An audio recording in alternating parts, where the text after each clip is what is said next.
Quero convidá-los a abrir as Escrituras, a Palavra de Deus, em 2 Pedro. Carta de 2 Pedro, capítulo 1. Que alegria, irmãos. Nós hoje começaremos uma nova série de mensagens e, de fato, é muito precioso para nós, no primeiro culto de 2025, nós nos reunirmos aqui como igreja. E para mim é com muita alegria que eu vejo o rosto de cada um de vocês e, de fato, a sensação que o Gleison trouxe aqui, de que ele e a Tirley tiveram, eu também tive. A sensação de que parece que tinha uma eternidade que eu não via cada um de vocês. E para mim é uma alegria estar de volta. E é uma alegria para que nós comecemos o ano. Irmãos, no nosso país, culturalmente, existe uma terrível, e eu digo terrível, mas terrível mesmo, ideia de que o ano só começa após o carnaval. Que coisa terrível. Que coisa abominável pensar assim. É um péssimo hábito lidarmos com as nossas responsabilidades pensando que as coisas só vão começar a caminhar depois daquilo que nós podemos chamar de qualquer coisa no nosso Brasil como carnaval. Isso é uma péssima forma de lidarmos com as nossas responsabilidades e compromissos. Ao contrário, irmãos, o ano já começou para nós. Nós já estamos aqui orando ao Senhor, clamando pelo poder do Espírito Santo de Deus, para que nós possamos viver a plenitude da presença de Deus em 2025. O que nós pedimos a Deus em 2025 não é algo diferente do que pedimos em 2024, ao contrário, o nosso coração permanece constante, clamando ao Senhor pela presença restauradora do Espírito dele e da vida, da plenitude de Deus sobre nós. E diante disso, começando o ano, nós estudaremos a carta de 2 Pedro em uma série de mensagens, que não é tão novidade assim para nós, uma vez que em 2024 tivemos a mesma série de mensagens, enquanto aguardamos. O que fazer enquanto esperamos ansiosamente pelo retorno do Senhor Jesus, pela consumação de todas as coisas? Como viver a nossa vida nestes dias em que vivemos hoje, aguardando com grande expectativa o retorno do Senhor? E nós estudamos em 2024 a carta de 1 Pedro. E esse ano estudaremos 2 Pedro. Então, que o seu coração se encha de expectativas, que você possa desejar ouvir da palavra do Senhor e ser alimentado por ela. E aqui, irmãos, não há melhor lugar para começarmos do que do início. Talvez você pense, essa frase é redundante. Se é começando alguma coisa que estamos fazendo, certamente estamos começando do início.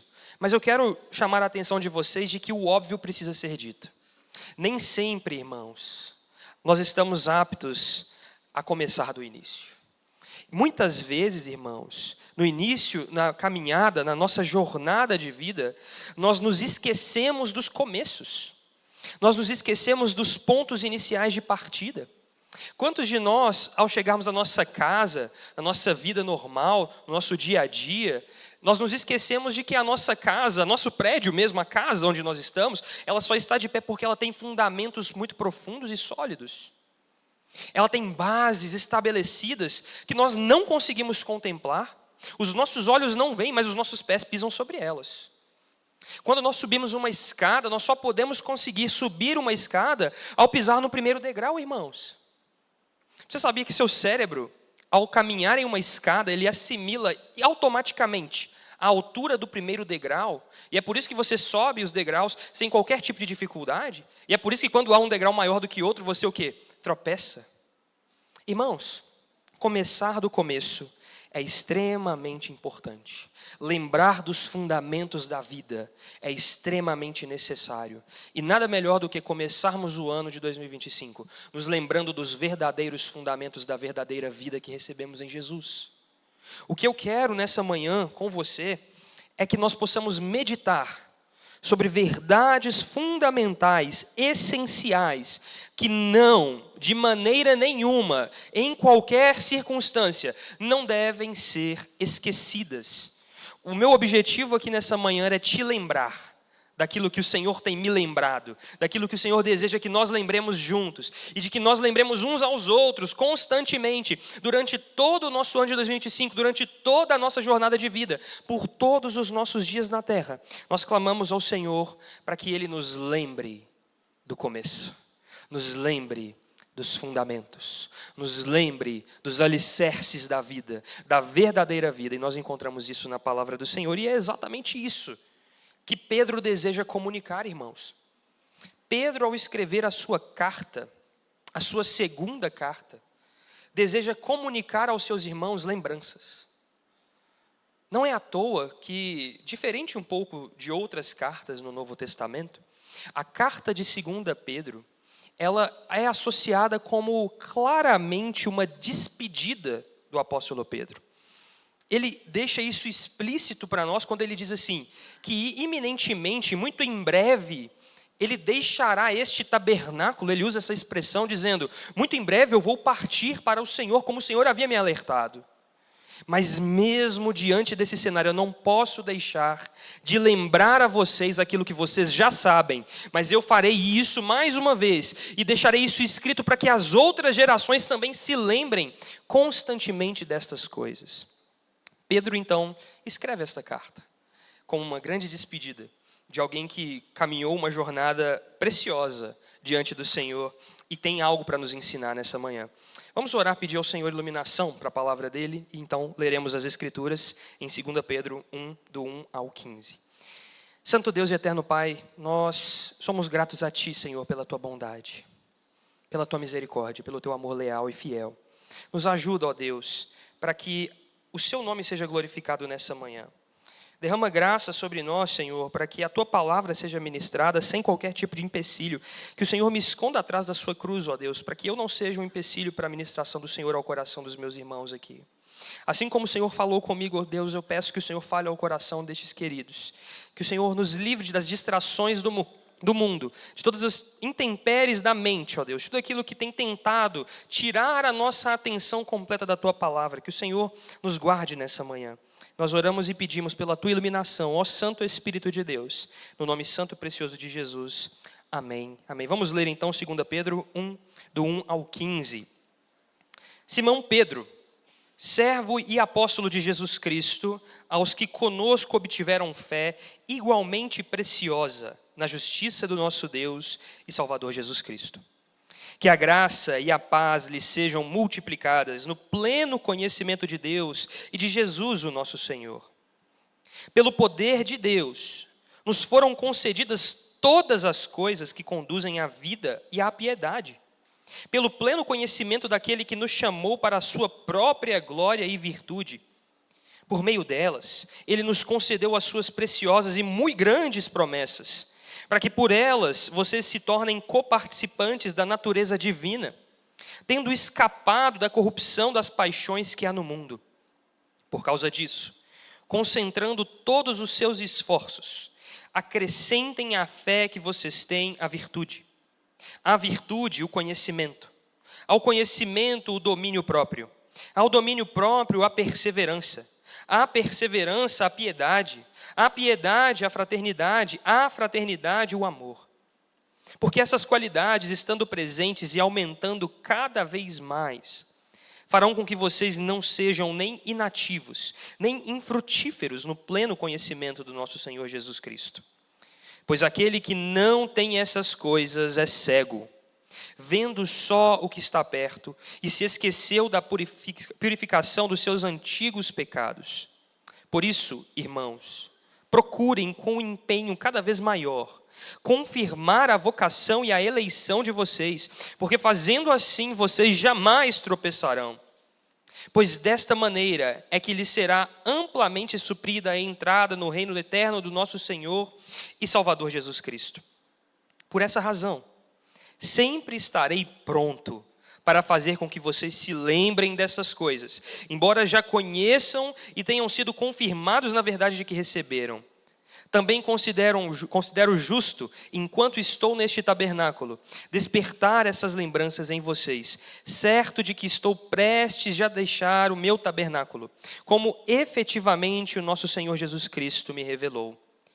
Mas, da minha parte, me esforçarei ao máximo para que sempre, mesmo depois da minha partida, vocês se lembrem destas coisas. Queridos, que palavras do apóstolo Pedro, que mexem ao coração e que vão ao encontro direto ao coração. Pedro, em sua segunda carta, direcionada também aos mesmos irmãos a quem direcionou a primeira carta, às comunidades cristãs na província da Ásia Menor, àqueles que estavam distantes, que estavam como forasteiros ao redor do mundo, peregrinando durante a sua jornada de vida, enfrentando diversos tipos de tensões, provações, perseguições, desafios para manterem a sua fé. Pedro escreve uma segunda carta a estes queridos, assim como na primeira, acalentando o coração deles, alertando o coração deles e a vida deles pelos perigos que poderiam suceder diante deles na sua jornada. Mas Pedro foca em alguns temas específicos que nós vamos ter o privilégio de caminhar aqui durante essa série de mensagens nesses tempos. Um deles, certamente uma das suas maiores ênfases na carta, é o combate aos falsos mestres e aos falsos ensinos, à falsa vida. E você percebe isso quando você olha para o capítulo 2 inteiro, e a carta do apóstolo Pedro essa segunda carta só tem 3 capítulos, e quando você olha, você tem um capítulo inteiro dedicado a falar sobre os falsos mestres. De fato, esse era um perigo constante na igreja do primeiro século. Irmãos, se naquele período, aqueles irmãos que testemunharam um cuidado de Deus, que talvez alguns até poderiam ter visto a pessoa de Jesus em algum nível, já enfrentavam desafios com falsos mestres e falsos ensinos. Com a vida dos apóstolos, entre eles, os apóstolos viajando, indo às igrejas, ensinando, testemunhando, manifestando os seus poderes, o poder de Deus. De alguma maneira, já haviam falsos ensinos, falsos mestres. O que dirá nós hoje? Como será que nós, a igreja de Jesus, hoje, em 2025, irmãos, lidamos com os falsos mestres? Pedro vai falar sobre isso. Pedro vai ser insistente em lembrar esses irmãos de coisas fundamentais. Mas a primeira delas, uma das suas outras ênfases, é o pleno conhecimento de Deus e da pessoa de Jesus Cristo. Não é à toa que Pedro começa a sua carta, abre a sua carta falando sobre o pleno conhecimento de Deus e da pessoa de Jesus. E termina a sua carta falando sobre o pleno conhecimento de Deus e a pessoa de Jesus. Na teologia, quando nós estudamos as cartas, nós chamamos isso de inclusio. Pedro cria como se fosse um parênteses, irmãos. O parêntese que marca o início, o pleno conhecimento de Deus. E o parêntese que fecha a sua fala ao final, o pleno conhecimento de Deus. E dentro desse parêntese existe uma série de argumentos, uma série de falas, de palavras que Deus, através do apóstolo Pedro, dedica à igreja. E isso é precioso. E hoje, nós percebendo exatamente esta graça de Deus derramada sobre nós, poderemos meditar um pouco mais sobre como funciona na prática o pleno conhecimento de Deus. O que significa o pleno conhecimento de Deus que o apóstolo Pedro tanto fala? O que significa se lembrar dessas coisas? O que nós precisamos lembrar? O que nós precisamos guardar com tanta preciosidade que nós jamais poderíamos esquecer? E como isso nos ajuda a caminhar durante a nossa peregrinação enquanto aguardamos? É exatamente isso que faremos aqui. E para começarmos a nossa jornada nessa manhã, nos versos que lemos, dos versos 1 a 15, uma das primeiras coisas que eu gostaria de destacar aqui são as promessas poderosas de Deus. Se você, mais uma vez, voltar os seus olhos dos versos 1 a 4, Pedro destaca o seguinte. Primeiro ele se apresenta dizendo que ele é Simão Pedro, aquele que escreve, servo e apóstolo de Jesus Cristo. Aos que conosco obtiveram fé igualmente preciosa na justiça de Deus e de nosso Salvador Jesus Cristo. Pedro se apresenta aqui, irmãos, como sendo um escravo de Cristo. A palavra que Pedro utiliza é servo, a palavra doulos. A palavra doulos no grego tem um sentido de escravo. Muito mais do que simplesmente alguém que serve, é alguém que está dedicando a sua vida inteiramente ao serviço. Pedro se apresenta então aqui, meus irmãos, como primeiro um servo de Cristo, como um escravo de Cristo. E isso é interessante, porque para muitos lá fora, fora do nosso contexto, fora do contexto do povo de Deus, é entendido como prisão. Para o povo de Deus é a verdadeira liberdade. Por isso nós temos um privilégio aqui, sermos também escravos de Cristo. Cristo nos comprou com o seu precioso sangue, e isso nos faz propriedade exclusiva dele. Isso nos faz seu terreno precioso, sua boa terra, seu povo, sua propriedade peculiar. Como o Senhor mesmo diz, Então Pedro se apresenta como sendo esse escravo de Cristo, alguém que serve e dedicou a sua vida ao serviço de Deus. E ele continua dizendo que as suas palavras são: aos que conosco obtiveram fé igualmente preciosa, na justiça do nosso Deus e Salvador Jesus Cristo, que a graça e a paz lhes sejam multiplicadas no pleno conhecimento de Deus e de Jesus, o nosso Senhor. E então, depois de Pedro se apresentar como sendo servo, em primeiro lugar, enviado, um apóstolo de Jesus, ele diz que essas palavras que ele há de endereçar aqui são direcionadas àqueles que obtiveram fé igualmente preciosa, irmãos. E isso aqui é algo interessante de podermos perceber. Independente da posição de serviço no reino de Deus, e aqui Pedro falando como um apóstolo, um enviado da pessoa de Jesus, independente da sua posição de serviço, a fé daqueles que recebem estas palavras é igualmente preciosa à fé deste que escreve estas palavras. Ou seja, a fé que habitava no coração dos apóstolos é igualmente preciosa e fundamental, assim como a fé que habita em nossos corações hoje. Ou seja, irmãos, é o que diz Spurgeon em um dos seus comentários sobre este texto, ele diz o seguinte: a fé do crente mais fraco em Jesus é o mesmo tipo de fé encontrada em Simão Pedro, que está entre os primeiros dignos do colégio dos apóstolos. Irmãos, a fé é preciosa. E de fato ela é encontrada no nosso coração, porque fomos encontrados por Jesus. Por isso, independente de qual é o contexto da sua vida e jornada, se você tem, mesmo que minimamente, como disse o Senhor Jesus, uma fé do tamanho de um grão de mostarda, depositada sobre Ele, sobre a pessoa de Cristo, sobre a sua obra, a sua fé é mais preciosa do que todo o ouro desta terra. E isso é o que Pedro destaca aqui. Embora a fé seja de fato uma das características principais da jornada cristã e um dos elementos principais do discurso de Pedro, eu quero que a nossa atenção se destaque para o pleno conhecimento de Deus. Essa é a expressão que Pedro usa ao final dessas palavras, dizendo para que todos eles se dediquem ao pleno conhecimento de Deus, para que a graça e a paz sejam multiplicadas no pleno conhecimento de Deus e da pessoa de Jesus Cristo. O que significa o pleno conhecimento de Deus? Certamente Pedro está destacando aqui duas nuances importantes, irmãos. Quando nós falamos a partir de conhecimento, eu quero que você entenda isso. Conhecimento, a primeira coisa que vem à sua mente, certamente ou provavelmente, é um conceito racional. Quando eu falo você tem que conhecer a matemática da vida, você está racionalizando os cálculos da vida. Quando eu falo que você precisa conhecer o universo, talvez você vai pensar que você deve conhecer as leis que regem o universo, e isso é sistematizado mentalmente, logicamente, racionalmente, e isso está correto, de fato. Conhecimento tem a ver, sim, com aquilo que nós podemos receber de racional, mas não só racional. Conhecimento tem a ver com não somente conhecer, saber, mas experimentar. Por isso, duas palavras: saber e experimentar. O que Pedro está dizendo aqui sobre conhecimento, pleno conhecimento de Deus, é que nós precisamos saber, primeiro, e experimentar o pleno conhecimento de Deus. Uma ação é racional, a outra ação é prática, e o conhecimento existe sobre essas duas bases, e não há como conhecer se não exercitarmos essas duas bases.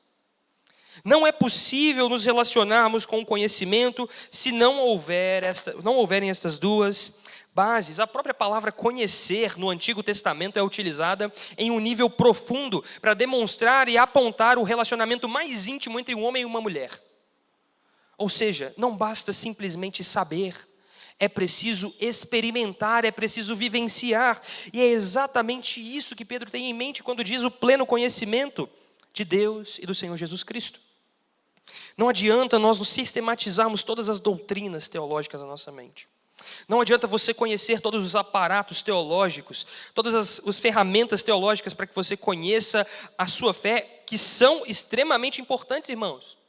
Você precisa conhecer, você precisa saber, mas não adianta que estas coisas mantenham-se no campo racional da sua mente. Não adianta que essas coisas estejam única e exclusivamente no campo das ideias. Você precisa experimentar, porque senão você não conhece. Então, quando dizemos, você conhece a Deus? Quando fazemos essa pergunta, estamos dizendo, você sabe quem Deus é, como Ele se revelou, o que Ele deseja de nós? Mas mais do que isso, você experimenta a vontade de Deus? Você relaciona-se com este Deus que se revelou a você? Você experimenta o fruto da vontade de Deus e da verdade de Deus? Você experimenta um relacionamento profundo com o Senhor? Cristãos não devem ter apenas um sentimento caloroso e agradável em relação a Deus. Eles também precisam de coisas específicas, de saber coisas específicas do que Deus exige de nós, irmãos. Deus não espera de você simplesmente, nem só uma mente cheia, e nem só um coração cheio. Ele precisa das duas coisas. Ele quer as duas coisas. E conhecimento é isto. Por isso Pedro, então, ao dizer sobre esta profunda conexão entre o conhecimento, o saber e o experimentar, Pedro está apontando para uma vida prática. Aquilo que ele declara sobre ser o verdadeiro conhecimento sobre Deus e Jesus, a obra de Jesus, a sua pessoa, os atributos de Deus revelados nas Escrituras, tudo isso tem que estar em profunda conexão com a vida prática do indivíduo que diz conhecer. Porque senão, meus irmãos, nós chegamos a um ponto terrível. Essa é a pedra de tropeço dos falsos ensinos e dos falsos mestres. O seu discurso de conhecimento é falso. Dizem e podem até dizer as mesmas coisas que nós em algum nível, mas a vida está em outro lugar. Mas a conexão com o experimentar não é real. Podem conhecer. Qualquer um, irmãos, qualquer ser humano nesta face da terra pode entrar em um seminário, estudar, conhecer teologia, e boa teologia. Pode conhecer muito. E mesmo assim, nunca conhecer ao verdadeiro Deus. Se ao ouvir isso, seu coração não se enche de temor, assim como o meu irmão, você precisa pedir ao Espírito Santo sensibilidade. Que Deus nos livre de sermos como falsos mestres e carregarmos um falso conhecimento de Deus. Que Deus nos livre de adquirirmos somente o saber e não o experimentar. Que Deus nos livre de uma vida falsa. E é exatamente isso que Pedro está dizendo aqui, irmãos. Pedro está enfatizando a intimidade, a profundidade do verdadeiro conhecimento, a profunda conexão entre coração e mente, entre alma e corpo. Pedro quer enfatizar esta glória, a glória de Deus revelada na pessoa de Jesus, e Jesus em si, a pessoa de Cristo, é a perfeita exemplificação do conhecimento de Deus. Porque, irmãos, Jesus vem e declara verdades espirituais que nenhum homem jamais na terra conheceu. E ele fala daquilo que conhece. Jesus mesmo declara isso no Evangelho de João. Eu falo do que eu conheço, do que os meus olhos viram, de quem eu vejo, e eu vejo o Pai e o Pai me vê. Mas ao mesmo tempo a vida de Jesus era em si mesmo um testemunho claro de que aquele homem não era um homem comum. Os seus feitos, as suas palavras e a sua forma de viver chocavam. Traziam uma série de questionamentos a qualquer ser humano que pisasse ou caminhasse com Jesus na terra, irmãos. Era impossível olhar para Jesus e não ver a plena conexão entre o saber e o experimentar. E o que Jesus estava exemplificando ali é o que Ele deseja para cada um de nós, uma vez que Ele faz parte daquele que iniciou a nova humanidade para o povo de Deus, aquele que chamou o seu povo para a vida, aquele que habilitou para que a sua vida fosse comunicada a nós, como disse o pastor Cristiano aqui. A verdadeira água viva jorrou sobre nós. E isso habilita eu e você de vivermos a verdadeira vida e termos o verdadeiro conhecimento de Deus, saber e experimentar. A sua vida deve estar em plena conexão com estas coisas. E como Pedro vai desenvolver isso, irmãos? Ele vai dizer o seguinte, nos versos 3 e 4.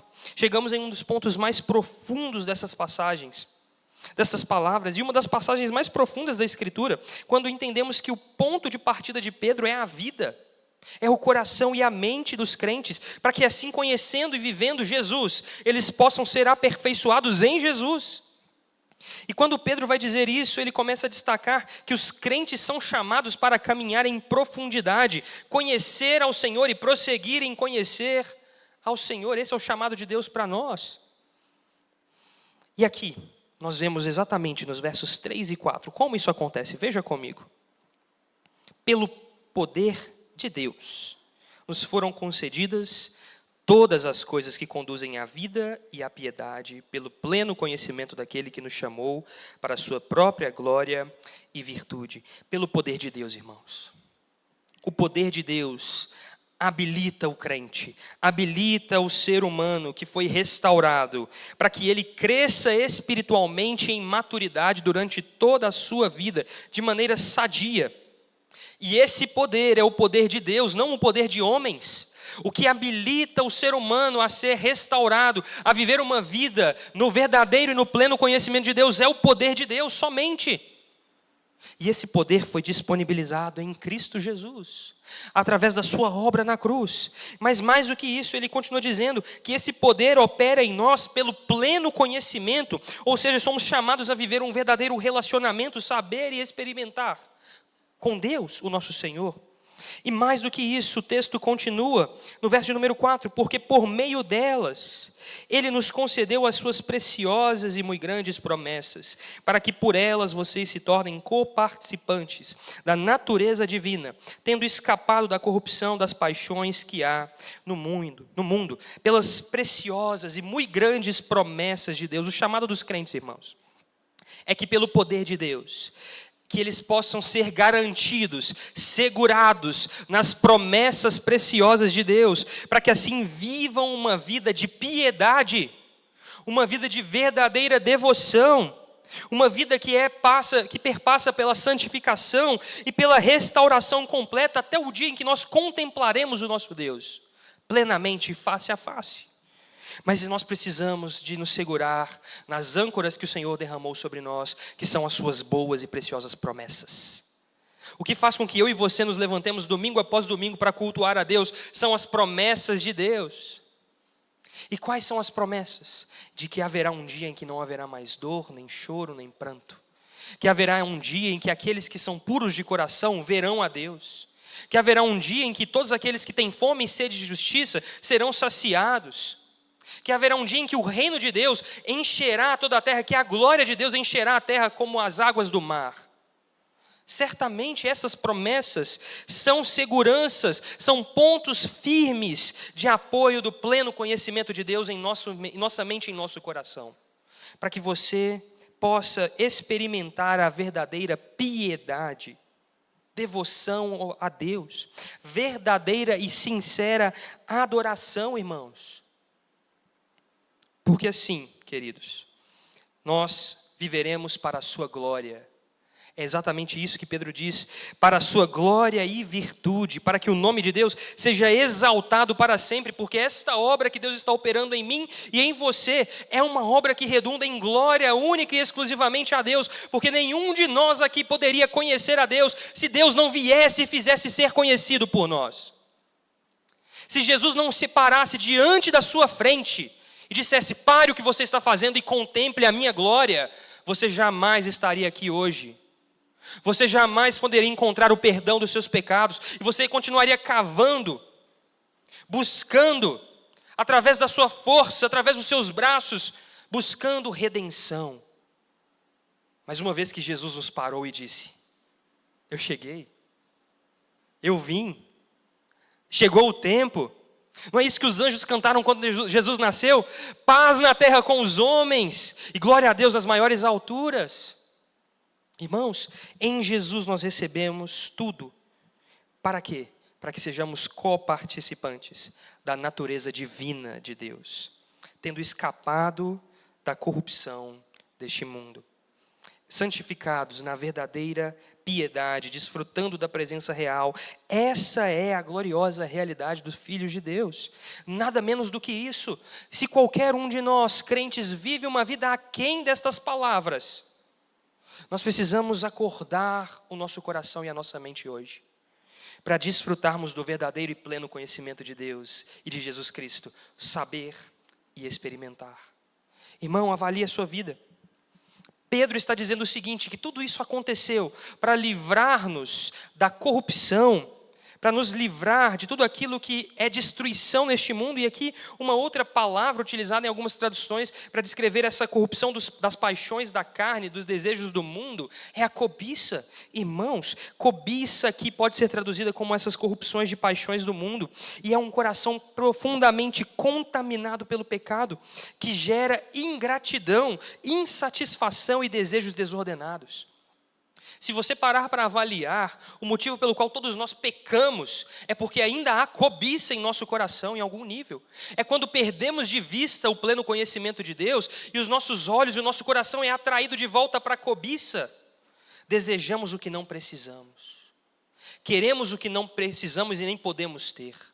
Somos ingratos com aquilo que recebemos porque deixamos tudo de lado para satisfazer as nossas paixões.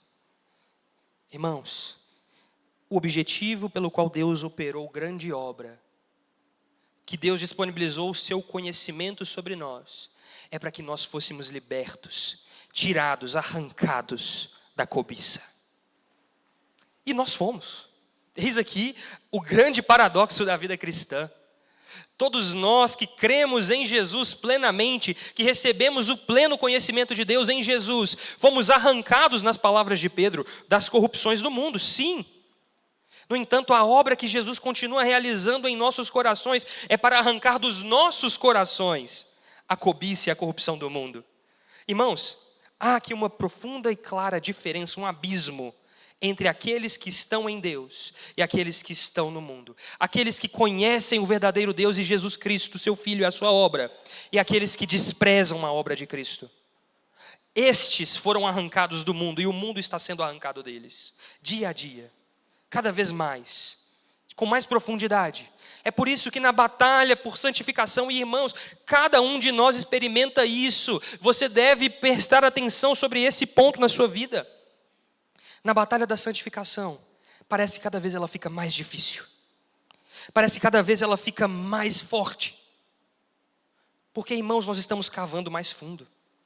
Quanto mais você cava no seu coração, mais profundo você chega. E quanto mais profundo você chega, mais difícil é de cavar. E quanto mais difícil é de cavar, mais doloroso vai ser. Mas certamente esse é um indicativo claro da sensibilidade de Deus aumentando em seu coração. Do pleno conhecimento de Deus, da glória de Deus operando em sua vida de maneira que você está sendo santificado. E a cobiça está sendo retirada do seu coração. A ingratidão vai dando lugar à gratidão. Os desejos desordenados vão dando lugares a desejos ordenados, lembrando que nós amamos ao Senhor acima de todas as coisas. Irmãos, quero lembrá-los o seguinte, estamos em guerra. Nossa guerra não é para nos dar um destino futuro, nós já temos um destino futuro e por isso guerreamos. Não entregue os pontos na sua luta pela cobiça no seu coração. Cave profundo no seu jardim até encontrar as raízes mais profundas do pecado e faça isso todos os dias.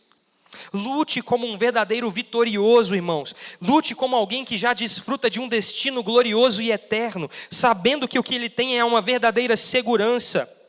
Não baixe a guarda em nenhum minuto sequer enquanto viver nesta terra. Porque não haverá um minuto sequer que Satanás e o pecado te deixará em paz. Não baixe a guarda. E não lute sozinho. Não lute sozinho, isso seria loucura e incoerência, uma vez que nós somos trazidos pelo pleno conhecimento de Deus e de Jesus, para a família de Deus. Não lute sozinho. Digo isso para o encorajamento de vocês e para o meu encorajamento. Eu, como vocês, estou nessa batalha diária. Pedro continua então, nos ensinando um pouco mais. E ele diz mais ainda sobre cultivar a verdadeira piedade. Veja comigo os versos 5 a 9. Por causa disso, concentrando todos os seus esforços, acrescentem à fé que vocês têm a virtude, o conhecimento, ao conhecimento o domínio próprio, ao domínio próprio a perseverança a piedade a fraternidade, a fraternidade o amor, porque essas qualidades, estando presentes e aumentando cada vez mais, farão com que vocês não sejam nem inativos e nem infrutíferos no pleno conhecimento de nosso Senhor Jesus Cristo, pois aquele que não tem essas coisas é cego, vendo só o que está perto e se esqueceu da purificação dos seus antigos pecados. Pedro então continua, irmãos, a partir das suas palavras gloriosas que foram expostas anteriormente, convocando os seus ouvintes e irmãos a empenharem os seus esforços profundos. E aqui, Pedro não está dizendo com isso que nós conquistamos a nossa salvação com os nossos esforços, que é por cavarmos fundo com a nossa força é que alcançaremos alguma coisa. Não, é porque nós já alcançamos alguma coisa. Nós empenhamos os nossos esforços em resposta à obra de Deus. Certamente o que Pedro está dizendo aqui, diante da luz do verdadeiro conhecimento de Deus, é que o que se espera da vida de um verdadeiro crente é a presença dos verdadeiros frutos de justiça. Irmãos, os frutos de justiça, ou o que nós conhecemos como fruto do Espírito, o apóstolo Paulo fala semelhantemente em Gálatas, no capítulo 5. Pedro fala aqui semelhantemente em 2 Pedro, capítulo 1. Nós vemos isso claramente como uma expressão viva do caráter de Jesus Cristo. Jesus é aquele que primeiro apresenta todas essas virtudes, irmãos. A pessoa dele carrega consigo toda esta verdadeira vida. E o que Deus está fazendo através do seu pleno conhecimento compartilhado a nós é partilhar da vida de Jesus ao seu povo. É por isso que esta obra é gloriosa e grandiosa. Você está sendo conformado à imagem de Jesus Cristo. Cristo está sendo gerado em você. Cristo está sendo forjado em você, e isso é algo glorioso. Mas por qual razão? A razão é simples e direta, Pedro diz isso, para uma vida de piedade. Todo o cultivo dessas virtudes que Pedro cita aqui, que nós não teremos tempo de explorar cada uma delas individualmente aqui, mas cada uma dessas virtudes aponta para uma verdadeira vida de piedade, uma vida piedosa. E o que é piedade? Longe de ser uma vida perfeita, irmãos. Piedade é uma vida sincera, dependente da graça de Deus. É uma vida de arrependimento diante do pecado. É amar a Deus mais do que a si mesmo, a ponto de se expor diante dele, diante dos outros, por conta do seu pecado. Piedade é não tentar cobrir as suas nudezes, a sua nudez com a sua justificativa, com a sua justiça própria. É não tentar limpar a sua consciência diante do terrível coração que você tem. Isso é piedade.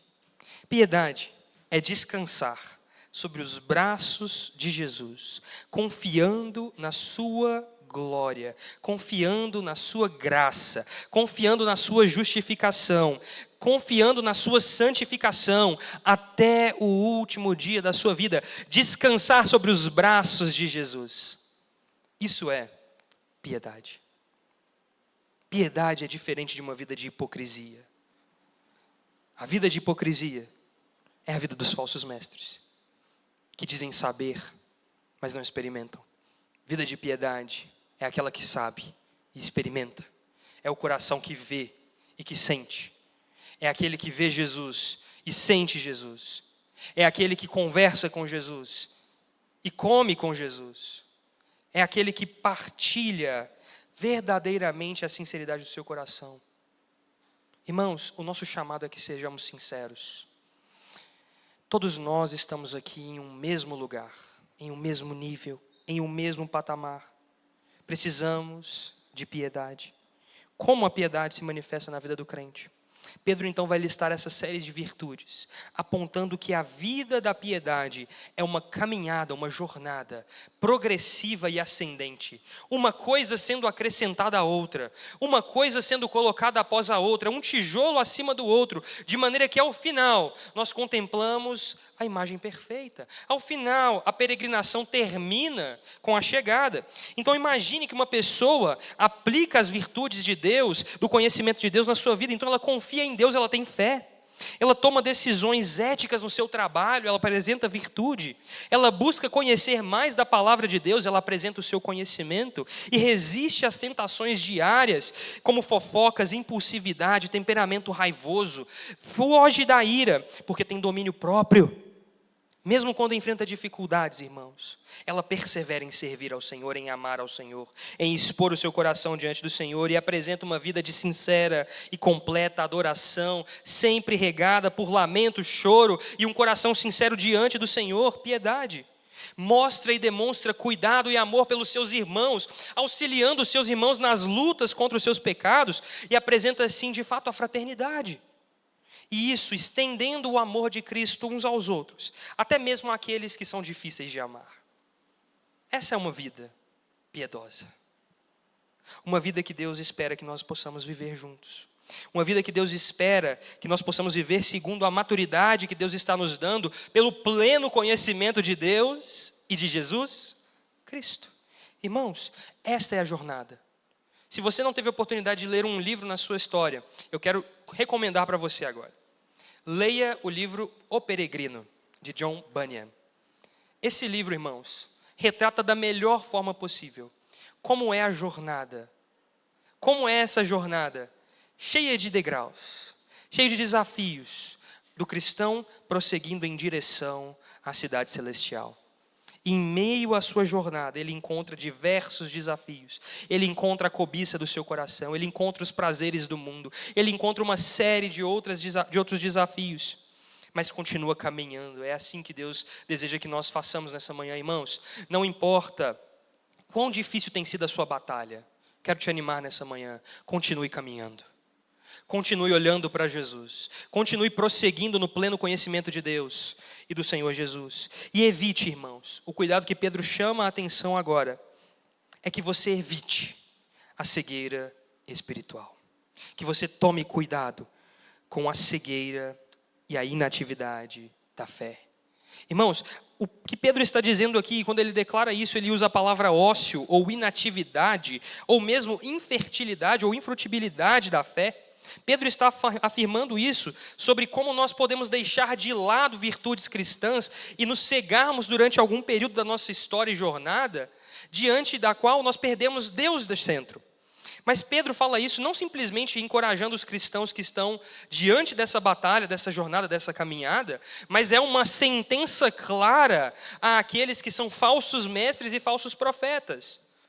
O que Pedro diz aqui, de maneira a alertar o grupo de crentes que estão enfraquecidos, ao mesmo tempo que é encorajamento e arrependimento para esses crentes, aos falsos profetas é uma sentença expressa e clara do seu destino futuro. O que Pedro está dizendo aqui é, os cristãos que estão enfraquecidos pelo pecado e perderam de vista o seu Salvador, eles são chamados e alertados ao arrependimento.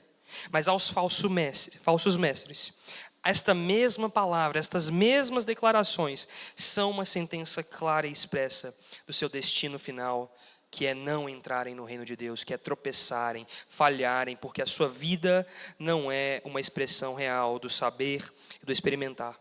Mas aqui, irmãos, foquemos um pouco sobre os crentes enfraquecidos. Isso acontece.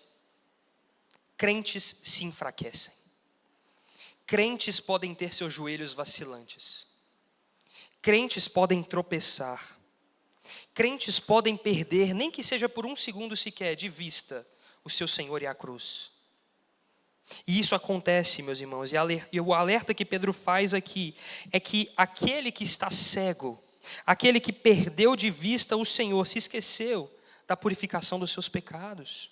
Quando nós, por algum motivo, deixamos que o nosso coração seja enganado pela cobiça, deixamos que o nosso coração seja levado, conduzido pelas paixões da carne, pelas paixões do mundo, este perigo terrível enfraquece a nossa visão, cega o nosso coração e os nossos sentidos, de maneira que assim a cobiça cresce, de maneira que assim um pecado floresce, e assim nós perdemos de vista. Nós entramos em um estado de letargia espiritual. Irmãos, quantos crentes vivem uma vida enfraquecida? Quantos crentes vivem uma vida aquém das virtudes de Deus, reveladas aqui pelo apóstolo Pedro? Quer dizer que não são crentes? Eu não creio nisso, irmãos. Eu creio que Deus salva soberanamente pessoas e que esta obra de maneira soberana e providencial acontecerá, mas há momentos na jornada destes crentes, e talvez muitos grandes momentos em alguns casos, aonde eles serão cobertos por essa cegueira. E sabe o que deve acontecer aqui? Um clamor claro e expresso para arrependimento, para que a visão seja restaurada, para que os joelhos vacilantes sejam fortificados, para que as virtudes que pararam de crescer possam crescer e florescer novamente, para que a vida de Deus continue fluindo. E isso acontece porque quando essas pessoas se esquecem da purificação dos antigos pecados. Como isso é possível, meu irmão? Como você e eu podemos esquecer da purificação dos nossos pecados? Quando nós damos vazão à cobiça do coração, quando damos lugar à ingratidão, quando damos lugar ao descontentamento, quando damos lugar às nossas paixões, aos nossos pensamentos mais intrusivos durante o dia. Talvez você, durante o seu dia, você percebe os momentos onde a sua consciência é arrancada, onde os seus olhos são tirados, de alguma maneira os seus óculos não funcionam mais, você se torna míope em algum minuto, em algum segundo, em algum tempo, e perde de vista a glória do Salvador, a glória de Jesus. No entanto, irmão, na vida dos eleitos de Deus, essa cegueira ou letargia não prevalece, não tem a palavra final. Isso significa que pela perseverança, pelo chamado de Deus, pelo poder de Deus que opera sobre os crentes que em algum momento estiveram desanimados, enfraquecidos, cegos, são trazidos de volta, são levantados, são erguidos novamente, o poder de Deus flui sobre eles de maneira preciosa e gloriosa, de maneira que não haja espaço aqui para nada além do que senão rendermos glória a Deus pela sua soberana ação sobre nós. Irmãos, isso é precioso. Por isso então, se lembre do exemplo do próprio apóstolo Pedro, quando em um momento é cego pelo seu pecado e nega ao seu Senhor. Se lembre então também do exemplo do profeta Jonas, que cegando o seu entendimento foge do Senhor para não fazer a sua vontade. Mas Pedro, após ouvir o galo cantar 3 vezes, volta a si, recobra a sua visão. Os olhos de Jesus cruzam com o de Pedro. Jonas, após 3 dias, percebe o seu lugar, percebe o seu pecado e se arrepende e clama e declara: a salvação pertence ao Senhor. Irmãos, 2 coisas são importantes aqui. É Deus quem restaura a visão dos cegos. É Deus, somente Deus que pode remover os tampões dos ouvidos dos crentes endurecidos de coração. É Deus que pode destravar de fato os joelhos que estão vacilantes. É Deus que pode quebrar as algemas. É Deus que pode quebrar a pedra do coração. Somente Deus. Nenhum de nós tem esse poder e por isso precisamos clamar ao Senhor, seja por nós e seja por nossos irmãos, para que Deus nos livre da cegueira espiritual, da letargia espiritual, que neste ano, irmãos, não nos rendamos à cobiça dos nossos corações. Segunda coisa, esta vida de jornada dos santos de Deus, ela é marcada expressamente em todos os seus momentos pela perseverança. De fato, crentes pecam, falham, tropeçam, mas a perseverança, o poder de Deus operando sobre eles é maior, de fato de que uma vez que o crente cai, Deus o levantará várias vezes. Certamente assim, a jornada do crente é de perseverança em perseverança, até o último dia da sua vida, cheio da vida de Deus, para viver de fato a verdadeira piedade. Por fim, irmãos, 2 Pedro, do versos 10 a 15. Pedro diz o seguinte: por isso, irmãos, procurem com empenho cada vez maior confirmar a vocação e a eleição de vocês, porque fazendo assim vocês jamais tropeçarão. Pois é desta maneira que lhes e será amplamente suprida a entrada no reino do nosso Senhor e Salvador, Jesus Cristo. Por isso, por esta razão, sempre estarei disposto e pronto para fazer com que vocês se lembrem destas coisas. Embora já as conheçam e tenham sido confirmados na verdade que receberam, também considero justo, enquanto estou neste tabernáculo, despertar essas lembranças em vocês, certo de que estou prestes a deixar o meu tabernáculo, como efetivamente nosso Senhor Jesus me revelou. Mas de minha parte me esforçarei ao máximo para que sempre, mesmo depois da minha partida, vocês se lembrem destas coisas. Talvez, irmão, você agora deve e precisa prestar atenção sobre como Pedro motiva cada um de nós hoje, nessa manhã. Como você deve motivar os seus irmãos a partir desse chamado e eleição que nós recebemos em Deus. É só porque realmente fomos chamados por Deus que estamos desfrutando destas verdades e lembranças preciosas. O que Deus está fazendo conosco nesta manhã, comigo e com você, é te lembrando daquilo que você não pode esquecer em 2025. Não se esqueça da obra de Deus. Não se esqueça do seu chamado e da sua batalha. Não se esqueça de que você tem hoje o pleno conhecimento de Deus. Porque, irmãos, em resposta ao chamado de Deus, em resposta à eleição de Deus, nós confirmaremos dia a dia a nossa vocação e eleição. Como? Manifestando o poder de Deus em nós, operando em nós e através de nós. E é isso que Pedro está dizendo aqui. A vida do crente, ela é concreta o bastante para manifestar e palpavelmente o poder de Deus que nossos olhos não veem. Ao olhar para o seu irmão, ao olhar para essa pessoa que está do seu lado, que é crente em Jesus, que você consiga contemplar nele a glória de Deus, o poder de Deus, o fluir da vida de Deus, a vida de piedade. Por isso, irmãos, a ênfase de Pedro aqui é que devemos buscar a vida de piedade, se de fato desejamos receber as boas-vindas de Deus no seu reino.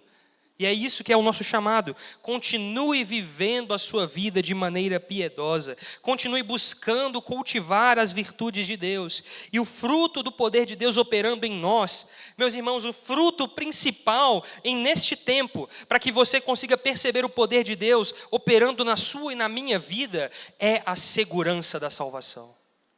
O que o Espírito Santo assegura ao coração daqueles que estão nesta jornada e nesta batalha é que eles têm segurança plena em seu Senhor e Salvador Jesus Cristo. É por isso que o que nos resta a nós é termos segurança plena. E o que é segurança? Imagine que você vá à padaria agora comprar pão para sua casa e você colocou no seu bolso o dinheiro que você precisa para comprar o pão, ou você colocou o cartão, ou seu celular, ou alguma coisa, e você vai até a padaria, você pega o pão, você chega no caixa. Quando você põe a mão no seu bolso e você não encontra o dinheiro, não encontra o cartão, não encontra o seu celular, ao primeiro momento, o que acontece ao seu coração? Desespero, incerteza, insegurança. Meu Deus, o que eu farei agora? Como vou fazer isso? Ansiedade, o coração vem na boca.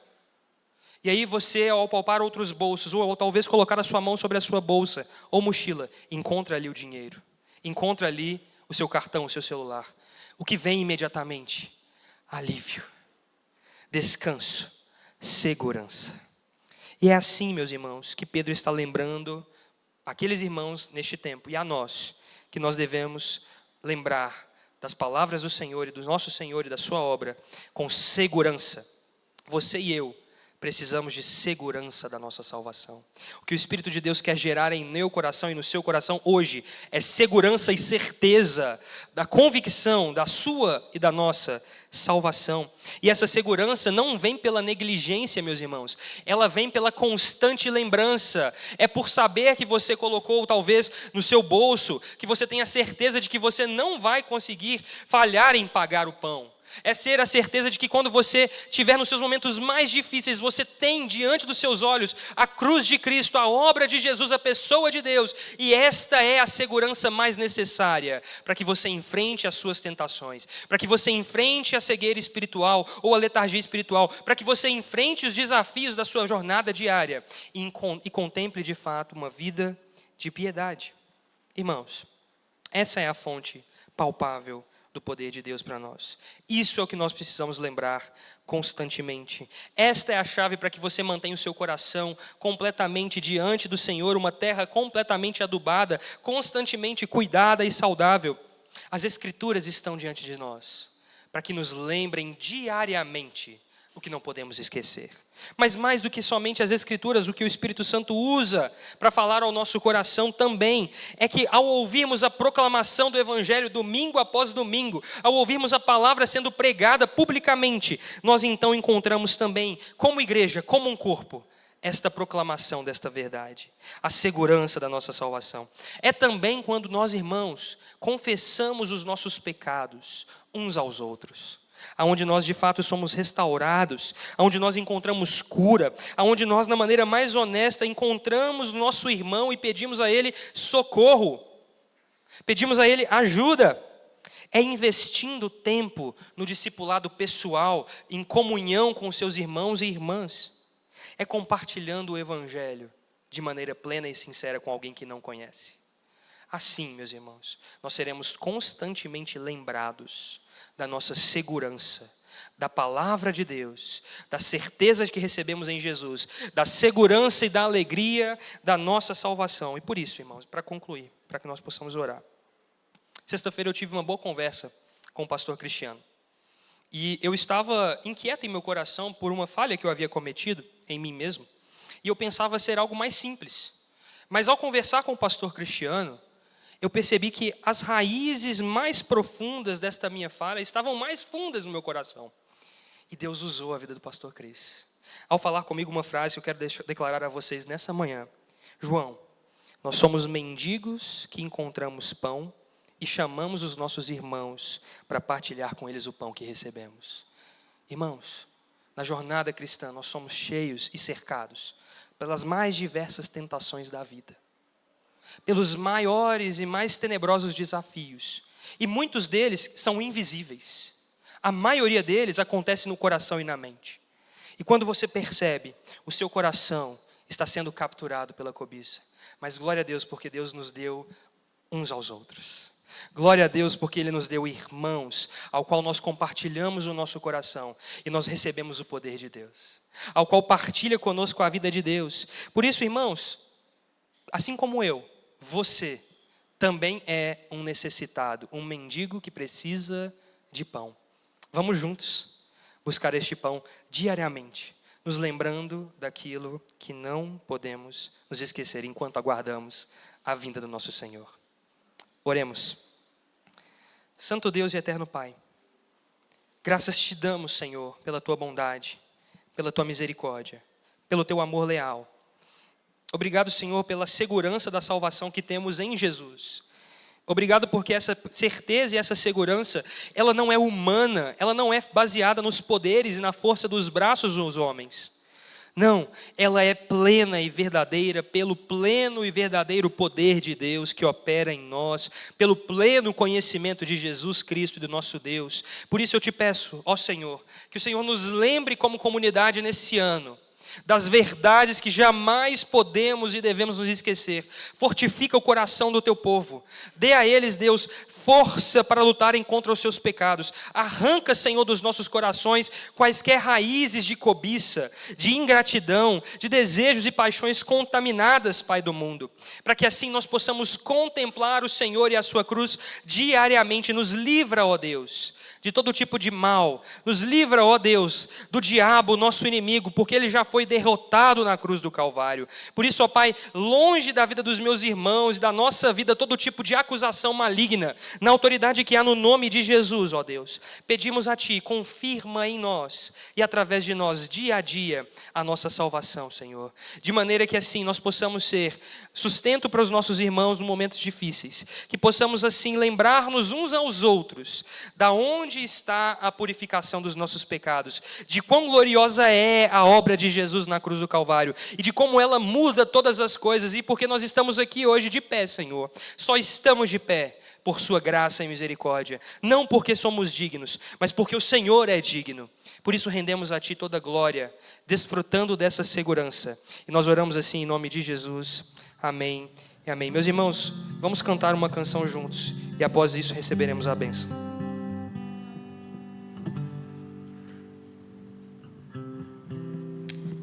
Que segurança sou de Jesus e já desfruto as bênçãos da luz. Sou por Jesus, herdeiro de Deus, e Ele me leva à glória dos céus. Canta minha alma, canta ao Senhor, rende-lhe sempre ardente louvor. Canta minha alma, canta ao Senhor, rende-lhe sempre ardente louvor.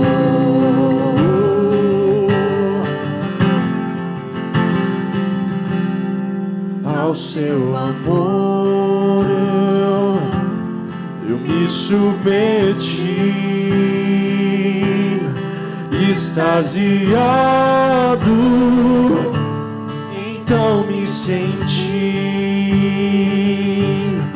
anjos descendo, trazendo os céus, ecos da excelsa glória de Deus. Fique de pé no seu lugar e vamos cantar isso. Canta minha alma, cante ao Senhor, rende-lhe sempre ardente louvor. Canta minha alma, cante ao Senhor, rende-lhe sempre ardente louvor. Aleluia. Que o grande amor de Deus, o nosso Pai, a graça salvadora de Jesus e a comunhão e a direção do Espírito Santo de Deus seja sobre todos nós hoje